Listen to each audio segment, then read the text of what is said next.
Item number SCP-096 Object Class Euclid Special Containment Procedures SCP-096 is to be contained in its cell, a 5mx5mx5m airtight steel cube, at all times. Weekly checks for any cracks or holes are mandatory.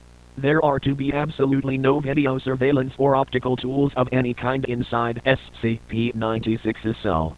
Security personnel will use pre-installed pressure sensors and laser detectors to ensure SCP-96's presence inside the cell. Any and all photos, video, or recordings of SCP-96's likeness are strictly forbidden without approval from Drive. And Note 5. Description: SCP-096 is a humanoid creature measuring approximately 2.38 meters in height. Subject shows very little muscle mass, with preliminary analysis of body mass suggesting mild malnutrition. Arms are grossly out of proportion with the rest of the subject's body, with an approximate length of 1.5 meters each. Skin is mostly devoid of pigmentation, with no sign of any body hair. SCP-96's jaw can open to 4 times the norm of an average human. Other facial features remain similar to an average human, with the exception of the eyes, which are also devoid of pigmentation. It is not yet known whether SCP-096 is blind or not. It shows no signs of any higher brain functions, and is not considered to be sapient. SCP-096 is normally extremely docile, with pressure sensors inside its cell indicating it spends most of the day pacing by the eastern wall.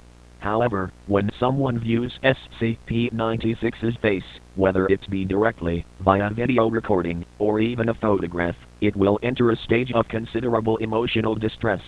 SCP-096 will cover its face with its hands and begin screaming, crying, and gabbling incoherently. Approximately 1 to 2 minutes after the first viewing, SCP-096 will begin running to the person who viewed its face, who will from this point on be referred to as SCP-096-1.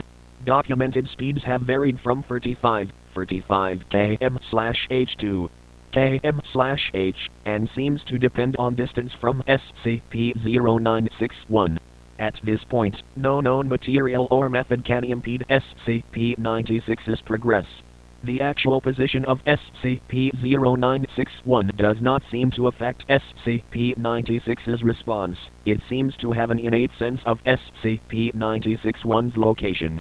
Note: this reaction does not occur when viewing artistic depictions. See Document 096-1. Upon arriving at SCP-96-1's location, SCP-096 will proceed to kill and left square brackets data expunged right square brackets SCP-096-1.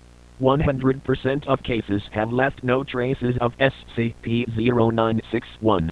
SCP-096 will then sit down for several minutes before regaining its composure and becoming docile once again.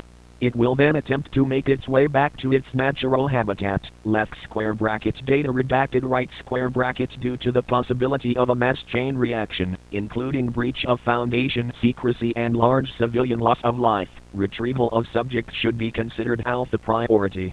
Dr. has also petitioned for immediate termination of SCP-096. See Interview 096-1.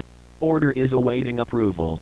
Termination order has been approved, and is to be carried out by Drive. On left square brackets data redacted right square bracket. See Incident-096-1-A. Audio log from Interview 096-1. Interviewer, Drive. Interviewed, Captain, Rhett. Former commander of retrieval team Zulu 9 Air retrieval incident number 096-1A is less than begin log is greater than